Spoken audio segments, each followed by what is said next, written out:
Elimination Chamber 2025 is officially over, and this year's event was epic. From top to bottom, the card delivered in every way possible. Thrilling matches, shocking moments, and unforgettable performances. So, let's break it all down. But before we get into it, make sure you subscribe to the channel for more wrestling content. The night kicked off with the Women's Elimination Chamber match to determine who would challenge for the Women's World Championship at WrestleMania. Liv Morgan and Naomi started things off, but as soon as the bell rang, we got our first major moment of the night. Jade Cargill's music hit, and she made her entrance to a massive reaction. Instead of locking up with Liv, Jade made a beeline for Naomi, tossing her around and smashing the chamber door onto her head before walking out. Medics removed Naomi from the match, leaving Liv to mock her while taunting Bianca Belair, whose facial expressions were priceless. This opening angle was done so well. The fact that Bianca was stuck in her pod, helplessly watching as her two best friends clashed, added so much drama. This is setting up an amazing non-title women's match for WrestleMania, and a heel Naomi is going to be great. She's played this role well before, and she'll be a fantastic opponent for Jade to kickstart her singles run. I initially thought someone might replace Naomi, maybe even Jade, but the match continued with just 5 competitors.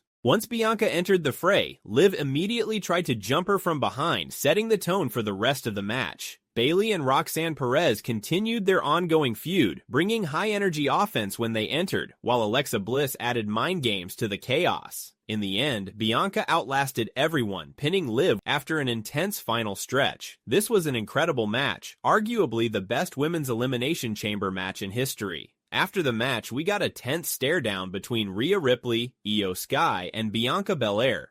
Hopefully, this leads to a triple threat at WrestleMania. Next up was a surprising tag team match. Tiffany Stratton and Trish Stratus versus Nia Jax and Candice. Trish looked as sharp as ever, showing why she's one of the greatest of all time. Nia dominated with sheer power, but Tiffany's hot tag got the crowd back into it. The highlight came when Trish hit a top rope Stratusfaction, something we've never seen before. The finish was a little sloppy, but Tiffany sealed the win with the prettiest moonsault ever in just under 12 minutes. It wasn't perfect, but it gave Tiffany a huge boost heading into WrestleMania season. The night took a violent turn with the unsanctioned match between Sami Zayn and Kevin Owens. These two can never have a bad match, and this was no exception. They brawled all over the arena, using everything from hockey sticks to barbed wire chairs. Sami sold his neck injury the entire match, while Owens dished out punishment with a brutal brainbuster through a chair and multiple apron powerbombs. In the end, Owens picked up the win in one of the most savage wars of their legendary rivalry. But he wasn't done. Owens looked ready to inflict even more damage on Sami, until Randy Orton made his shocking return. The crowd erupted as Orton dropped Owens with an RKO out of nowhere. They teased Orton delivering a punt kick before Owens managed to escape. But that didn't stop the Viper. Instead, Orton wiped out security guards and referees with RKOs, sending a clear message that the Apex Predator is officially back. Next up was the Men's Elimination Chamber match. Pure chaos from start to finish. Seth Rollins and Drew McIntyre kicked things off, setting the tone with hard-hitting action. Damian Priest and Logan Paul brought the flash, but everything changed the moment John Cena made his entrance. The atmosphere shifted instantly, with the crowd buzzing just from seeing Cena inside the chamber for the first time in over a decade. One of the biggest surprises of the match was McIntyre getting eliminated early, which felt like a shock considering how dominant he's been lately. Logan Paul, to his credit, delivered one of the highlights of the match with a perfect leap from the top of the pod, but the loudest pop came when CM Punk finally got his revenge, planting Logan with a GTS to eliminate him and settle their weeks-long feud. The final 3 came down to Cena, Punk, and Rollins, a showdown packed with history and symbolism. In a shocking twist, after Rollins was eliminated, he stuck around just long enough to stomp Punk one more time, leaving him vulnerable for Cena to lock in the STF. Punk fought as hard as he could, but ultimately passed out, giving Cena the win and officially punching his ticket to WrestleMania. But the night wasn't over. Just when it seemed like the show was winding down, WWE dropped one of the biggest twists in years. Cody Rhodes came out to confront Cena, but before anything could happen, The Rock's music hit to one of the loudest ovations of the night. The Great One grabbed the mic and told Cody that it was time to give up his soul. Rock said if Cody gave in, his dream would live forever, but if he refused, the dream would die again. What followed was one of the most iconic lines in WWE history. Cody looked The Rock dead in the eyes and said, "Hey Rock, go fuck yourself."